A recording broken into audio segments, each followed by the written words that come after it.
Alright, folks, I'm making a video here at night, and this is about democracy. Now, I want you to hear this. This is awareness. See this is a journalist for the or legal journalist. I think he's a lawyer, but he works for the journalist for the Nation magazine. He's on democracy now, and they're talking about Donald Trump and the law and all these executive orders. They're going to be, people think they're going to be stopped by the judges. The courts are going to stop this madness. And he was saying he can ignore the courts. They're going to stop him. Some cases they have, some cases they haven't. Still doing some shit. I want to tell you, I want to show you people that this last portion of the interview is about 3 minutes. Listen to what he said. They're talking about the Palestinian protester that was sent to ICE detention. Is what they're talking about in part. This last part, anyways. But this goes beyond that. They're talking about Trump in general. But I'm going to see that I'm going to talk about. I'm just going to show you the last part of this interview. This guy's name is what? Mr. Elie Mystal. Hear what he said. Hear what they say. Gina, Louisiana. He was one of those who protested the U.S. support for the Israeli war on Gaza. Can you talk about all of this? So, Amy, people have told me from the jump, from November 5th when he was elected, that the courts would save us, that the courts... That's more than Gaza. I want to let you know that. This is more than that. He's talking about many other things.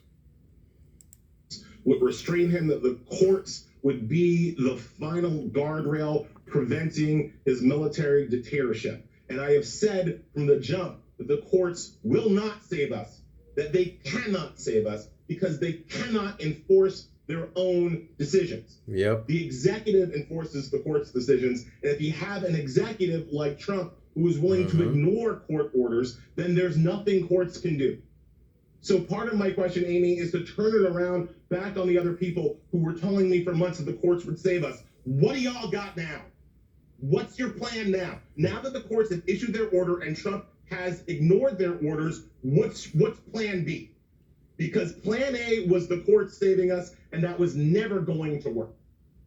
My response to Trump violating a court order, violating multiple court orders, is the people have to lead, because the courts will not do it. The courts cannot do it. You want to free Khalil? We need to go to Jenna and free Khalil. Like, that's what it takes. It's not going to happen because a judge writes something down on a piece of paper. Trump is just going to ignore it.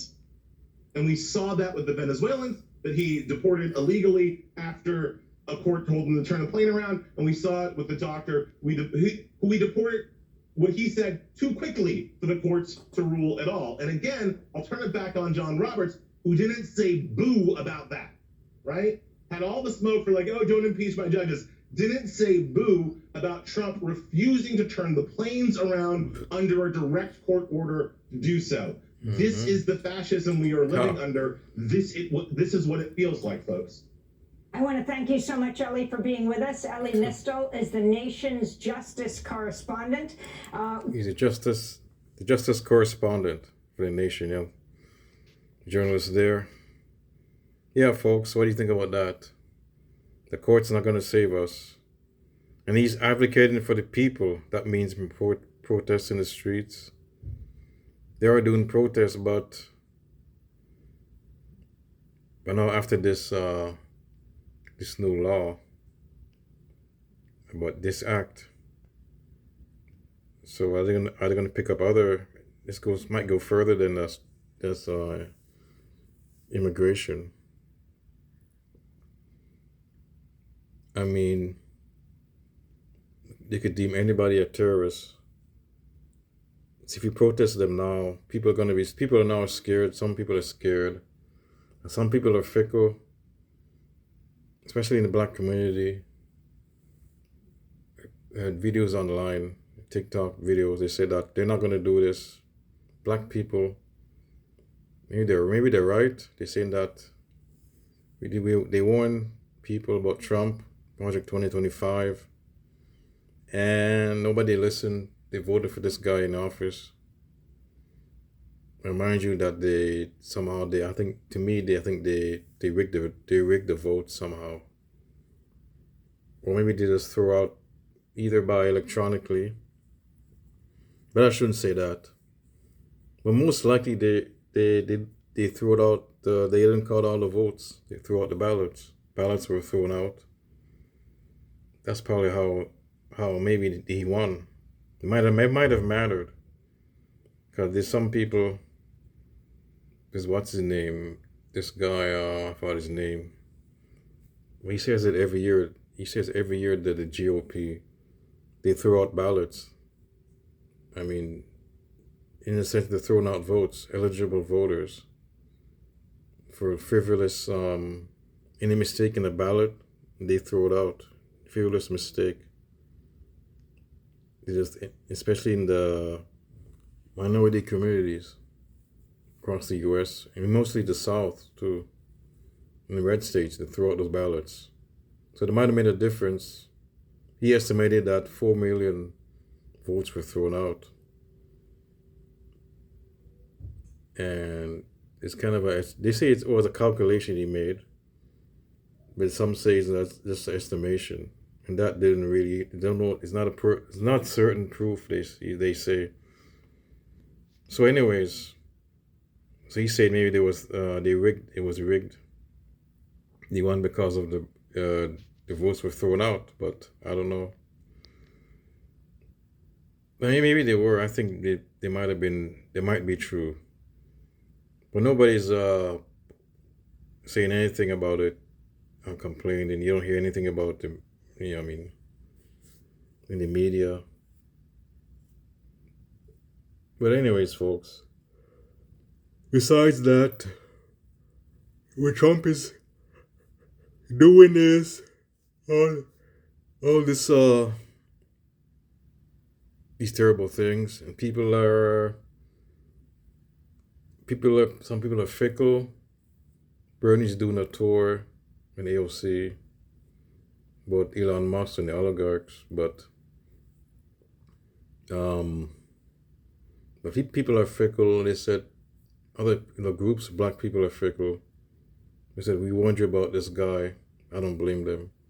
And you voted him in anyways, because some cases you hated minorities, black people, and others, so you voted for this guy. That's why. In some cases they're stupid. They think that this guy's gonna help them with the housing, food prices of eggs, and immigration. They thought maybe the immigrants were the problem. That's why there's higher prices, no homes, because of the immigrants. They're taking all the homes. And then the violent crimes. Crime is actually going down. But the violent crimes may be going up. So they blame the immigrants. Meanwhile, the immigrants create the least amount of crimes. I mean, least amount of crimes. So they bought into the rhetoric on immigration America has. And so this xenophobic, racist sort of view. And fear. And that's why they got him elected. So anyways, folks, I'm going to end this video. What do you think about that? Courts are not going to save America. That might be true. Interesting, though. I'm out.